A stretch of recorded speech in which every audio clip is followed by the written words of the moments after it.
dizem os estudiosos que a cartografia surgiu antes da escrita, que é a própria escrita.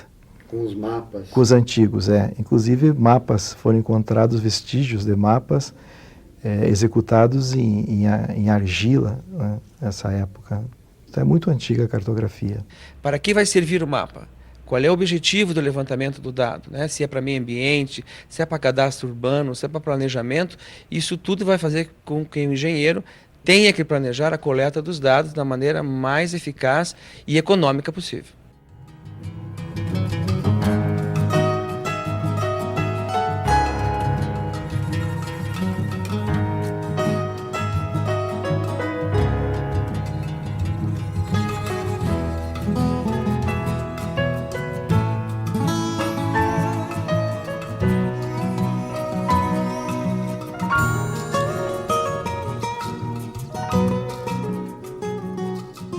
A engenharia cartográfica é uma ciência nova. O curso foi criado em 1977 na Universidade Federal do Paraná. Ele é fruto do avanço tecnológico das últimas décadas. Ela é, digamos, a tecnologia. Já existe a expressão geotecnologias. Essas geotecnologias, como sensoramento remoto, fotogrametria e geoprocessamento, elas são baseadas em alta tecnologia, desde coleta de imagens de satélite, ou seja, órbita de satélites, até banco de dados e, digamos, desenho assistido por computador, ou seja, os chamados CADs, né? Computer Aided Design. Ela é completamente informatizada e sem informatização a engenharia cartográfica ela não existe, né, no mundo moderno. Os alunos estudam 5 anos em período integral com muitas aulas práticas. No laboratório de geodésia espacial, todo o trabalho gira em torno dos satélites artificiais. Então nós fazemos a determinação de pontos sobre a superfície terrestre utilizando os sinais de satélites, principalmente da constelação Navistar GPS. Dentro do laboratório nós contamos com uma estação de posicionamento de 24 horas por dia, onde você tem essa estação, pertence à Rede Brasileira de Monitoramento Contínuo, e nós temos uma antena na parte externa que capta os sinais dos satélites, os quais vêm para o receptor, e esse receptor calcula a posição do ponto em que está posicionada a antena. Então, observa-se aqui na tela do computador a presença de 8 satélites, né? Esses satélites, as observações deles são recebidas pelo receptor, e ele calcula internamente as coordenadas geodésicas, ou seja, sua latitude, longitude e altitude, do ponto onde está posicionada a antena. Antenado nos novos tempos, o Wilson levou nas costas o GPS, Global Position System, Sistema de Posicionamento Global, para fazer o levantamento de áreas de risco ambiental da Ilha do Mel, no litoral do Paraná. O levantamento dessa área com a utilização do GPS foi uma área de risco, né, próxima aqui ao istmo da Ilha do Mel. E a opção da utilização do GPS foi a independência das condições meteorológicas, a facilidade de uso em campo, a possibilidade de junto com o posicionamento com a coordenada, você obter atributos também dos pontos levantados. E a partir desse monitoramento eu gero um cadastro com alguns dados, né, que é importante para o gestor da Ilha do Mel, né, do plano da Ilha do Mel, que ele vai ter uma base cadastral com dados atualizados, com foto, condições das testadas dos lotes, né? Mas tudo isso dentro dessa área de risco.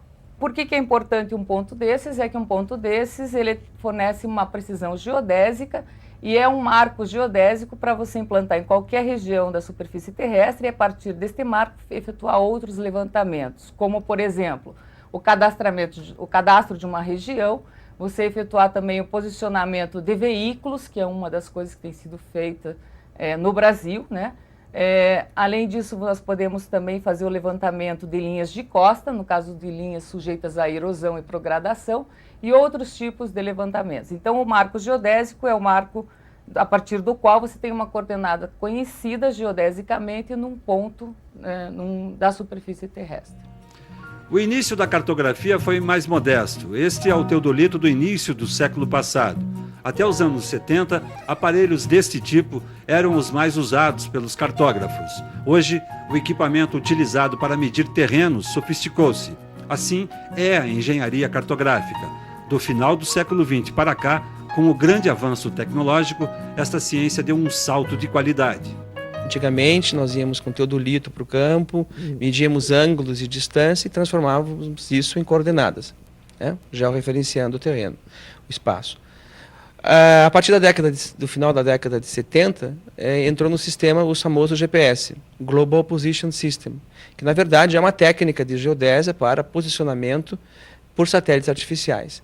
Isso, de certa forma, em alguns aspectos, substituiu a topografia convencional, porque agora rastreia esses satélites e esses satélites dão a posição. Então, o que se fazia antigamente por astronomia, na engenharia cartográfica, posição de pontos observando astros, se substitui por satélites artificiais, que foi um sistema lançado pelos Estados Unidos e que chegou à aplicação civil e que, de certa forma, trouxe uma revolução muito, muito importante na engenharia cartográfica, porque hoje os alunos usam as duas técnicas, a antiga em algumas aplicações e a moderna. A medição tradicional, ainda que com equipamentos modernos, subsiste por uma questão econômica. É mais barata que fotos aéreas ou de satélites e tem grande precisão. Esse trabalho determina o desnível entre estações. É possível nós, a partir desses dados, efetuarmos um desenho, um mapa planialtimétrico, desenharmos perfis da região onde nós estamos trabalhando. Qual é a importância desse aprendizado para os alunos? A importância é muito grande. Topografia, determinação de desnível tem várias aplicações em redes de água, esgoto, projetos de construção civil, em barragens, todo tipo de obras de engenharia utiliza a determinação de desníveis. Esses mapas, então, que são gerados, são mapas que são utilizados para todos os projetos de engenharia, planejamento urbano, meio ambiente, enfim, tudo que necessita de gestão, seja no meio urbano, seja no meio natural, é necessário mapas e informação. Então, esse curso é justamente o curso que coleta essas informações de maneira espacialmente referenciada, com coordenadas, a fim que esses dados possam ser úteis, eu posso dizer, a todas as engenharias em geral. A elaboração do mapa é um processo detalhado. No laboratório de sensoriamento remoto, os alunos aprendem a processar as imagens de satélite, para que virem um mapa facilmente interpretável. Então essa parte branca corresponde à areia, né? Então você fala para o computador, faz um comando de programação que toda a parte branca da imagem ele reconheça como se fosse a forma de uma areia, né? Aí você também delimita para ele. Toda a parte vermelha escura vai ser reconhecida como mangue. Então ele é muito utilizado em parte ambiental hoje em dia, né? Porque você consegue ocupar grandes áreas com apenas uma imagem de satélite. Então, como a parte ambiental não requer uma precisão muito grande, você não precisa de um voo ou alguma coisa assim, uma parte de avião que o avião te fornece uma precisão muito alta do mapa, né? E o sensoriamento remoto não chega a precisão tão com o avião, né? Mas ele tem uma precisão muito boa. Então, nessa parte de florestal, a parte rural, vamos dizer, do país, é muito utilizado o sensoriamento remoto. Você vai fazer, vamos dizer, tem uma plantação de pinos ou uma plantação de eucalipto, você quer saber qual que é o volume dessa plantação, assim. Então você vai, pega uma imagem de satélite e consegue descobrir qual que é o volume dessa plantação. Você teve um desastre ecológico, vamos dizer, vazou lá o óleo na serra do mar e atingiu determinados rios. Então, através de uma imagem de satélite do dia ou do dia que aconteceu o desastre, né, você consegue obter quais que foram os afluentes que foram contaminados com esse desastre e pode daí o governo ou a prefeitura pode fazer a defesa sobre o que aconteceu, o desastre que aconteceu, né? Isso que é mais ou menos nessa região que é usado isso aí, né? O planejamento é fundamental para a organização do espaço, né? Então, quer dizer, planejar a rede de esgoto, planejar uma cidade, ou seja, próprio áreas de lazer, ao próprio transporte, né? Então, tudo isso tem que ser avaliado, tendo em vista que a dinâmica populacional do Brasil é muito grande. O Brasil é um país que cresce, cidades às vezes não crescem, mas se incham por falta de planejamento. E sem informação para planejamento, onde o fenômeno ocorre, onde estão os problemas e por que eles existem, então, sem essas informações espacializadas, sem os mapas, a gente vai fazer um planejamento, digamos, errôneo, né? E pode tomar decisões técnicas ambíguas e não adequadas. O Laboratório de Cartografia e Sistemas de Informações Geográficas faz análise dos impactos gerados por uma anormalidade, Guilherme estuda o problema produzido por uma estrada de ferro que passa perto de casas dentro da cidade. Daí você pode escolher as cores que você achar mais adequado para a aplicação, né? Aqui no caso foi só um exemplo, que te dá uma ideia melhor. Você faz um tom degradê de uma cor e te dá uma ideia melhor da distância em relação à ferrovia. A aplicação, né, da engenharia cartográfica é muito ampla. Muitas coisas você pode que a gente, pessoal que não conhece, acha que cartografia é só fazer mapa, mas isso é aplicado em diversas atuações. Então, se você souber aonde ir, você vai poder trabalhar em praticamente todas as áreas que você tem interesse. Assim. Então, hoje, por exemplo, uma das áreas de muita importância que nós temos alunos atuando é o meio ambiente. Nós temos um aluno que se formou conosco há 2 ou 3 anos atrás, por exemplo, que trabalha na ONG Mico Leão Dourado, no estado do Rio de Janeiro. Eu acredito que o engenheiro cartógrafo hoje ele tem um mercado aberto, amplo para ser conquistado, principalmente, né, pelo o nosso país, né, o tamanho do nosso país, né, um continente. Eu acredito que no Brasil nós tenhamos hoje 5 cursos de engenharia, 5 ou 6 cursos de engenharia cartográfica. Então formam-se poucos cartógrafos hoje no Brasil para um mercado muito grande. Na Universidade Federal do Paraná são apenas 44 alunos por ano. O número é restrito pela alta carga prática de ensino dentro dos laboratórios. Foi desta forma que o curso foi classificado como 5 estrelas pelo guia da Editora Abril. A maioria dos professores do Departamento de Geomática que oferece as disciplinas, eles são professores doutores, né? Muitos fizeram fizeram doutorado na Alemanha, outros nos Estados Unidos, Canadá. Então são professores de alto nível e estão se sempre reciclando. O engenharia cartográfica também, ele tem em relação às engenharias, eles têm convênios internacionais com a universidade na Alemanha e na França, ou seja, alunos vêm para o Brasil fazerem o seu projeto de final de curso, cursar algumas disciplinas, e alunos daqui vão para lá. Então, como alunos da Europa fazem disciplinas aqui e os daqui fazem lá, isso significa que nós estamos no mesmo nível tecnológico que esses alunos. Caso contrário, seria uma mão única, mas a mão é dupla. Com tantos resultados a apresentar, vários alunos do curso conseguem bolsas federais para fazer iniciação científica. O ano passado, no nosso evento de iniciação científica, eu acredito que do departamento nós tivemos a apresentação de, desculpa, eu não sei o número exato, mas em 11 ou 13 trabalhos, em torno de 11, 12 trabalhos, ou seja, cada trabalho desenvolvido por um aluno, né? Nós temos uma integração com o pós-graduação muito forte, a engenharia cartográfica com pós-graduação. Isso traz benefícios aos nossos estudantes, principalmente aqueles que querem, já durante a graduação, começar algum trabalho de pesquisa. Trabalho de pesquisa que se desenvolve tanto na área de pós-graduação como na graduação, então você tem você se envolve muito mais com o curso do que se você continua somente na graduação, principalmente na parte de mexer com novas tecnologias, você aprende muito mais.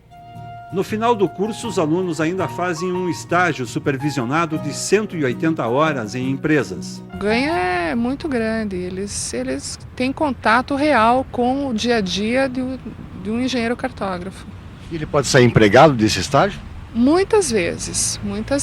Inclusive todos os nossos alunos estão saindo colocados já no mercado. Para chegar lá, a dedicação é muito importante. Toda a área de engenharia exige muito estudo. E não é na engenharia cartográfica que vai ser menos exigido do que...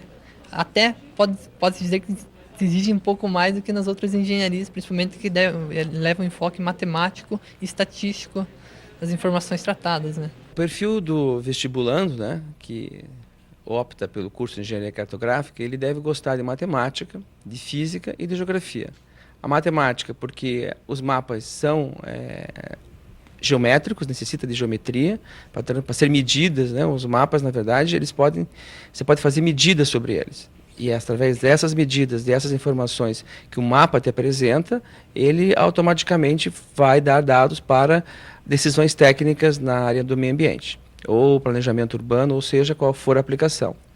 A geografia, porque vai representar o espaço geográfico, ou seja, a cartografia representa parte da superfície terrestre, então o cartógrafo ele tem que conhecer algumas coisas de geografia, algumas informações, por isso, multidisciplinar, né, o curso, e física, porque muitas das ciências, como geodésia, principalmente GPS, utilizam um pouco de astronomia, gravitação universal, então elementos de física também é importante. Em adição, diria que no curso de engenharia cartográfica também deve-se gostar um pouco de computação, né, programação, porque nós temos, às vezes, em sistema de informações geográficas, a união de banco de dados do espaço geográfico, informações sobre espaços, sobre mapas, para criar mapas inteligentes que permitam fazer análise e simulações. Uma empresa de mineração, por exemplo, privada, né, você usa a cartografia, né, para você desenvolver, né, a exploração de minério, né, por exemplo, né, fazer estudos. Hoje é usado muito a cartografia, por exemplo, em agricultura de precisão, na agricultura hoje. Então, cooperativas ou grandes empresários, né, agricultores, usam hoje a cartografia para a agricultura de precisão, né. O Brasil vem batendo hoje recorde na agricultura, onde a cartografia, a geotecnologia associada à cartografia, nós temos equipamentos, GPS, um sistema de posicionamento global, tudo isso é colocado nessas colheitadeiras, né. Você hoje tem condições de colocar, fazer a correção do solo, fazer a correção desse solo hoje com uma precisão muito grande, dando uma produtividade muito grande ao agricultor. Existe uma nova lei do INCRA para registro de imóveis rurais, né, que o imóvel ele tem que ser georreferenciado, ele tem que ter coordenadas, ele tem que ter uma cartografia exata para ser registrado em cartório. Com essa nova lei, todos os imóveis, a partir de agora, devem passar por esse registro. O cadastro urbano municipal, ou seja, sem um mapa preciso de onde está o proprietário, do que o proprietário faz dentro de uma prefeitura, ele não consegue coletar IPTU direito, ou seja, com uma boa cartografia, um bom sistema cadastral, a coleta de IPTU pelas prefeituras, da arrecadação, é muito melhor. Então, as prefeituras agora querem um cartógrafo porque ele entende como vai representar esse dado. E antigamente, como não existia o cartógrafo, então era substituído por outras profissões, mas não adequadamente. Hoje, um prefeito que não possua um mapa confiável é a mesma coisa do que você navegar às escuras. Então você tem que ter uma visão espacial da área urbana ou da região aonde você está gerenciando, né? Ou no caso de um prefeito, a responsabilidade dele para levar o desenvolvimento para essa área. O Brasil tem muitos problemas de cartografia, falta dado, né? Tem um país que a cartografia, por muitos anos, ela ficou negligenciada, ficou nas mãos do regime militar, então era só o Instituto Militar de Engenharia que formava engenheiros cartógrafos. Então, a partir de agora, que é uma atividade civil, o engenheiro cartógrafo, no mercado, ele é bastante procurado, né? E falta, na verdade, profissionais, porque são poucas universidades que oferecem esse curso. A cartografia, ela me traz um prazer muito grande, né, profissional. Então, eu sou um profissional realizado através da cartografia, porque eu vejo que na cartografia você pode desenvolver muitos trabalhos sociais. Você pode ajudar muito no desenvolvimento das comunidades, através desses trabalhos sociais. Eu já tive a oportunidade de participar de diversos grupos de trabalho, onde os resultados, né, sempre, todo o resultado do trabalho do cartógrafo, o retorno é para a comunidade. E não deixa de ser, né, são trabalhos aí sociais grandes que você está colaborando com o crescimento daquele município ou daquela área urbana do município, daquela região, daquele estado, do país, né, esse somatório. E eu sou muito realizado nessa profissão.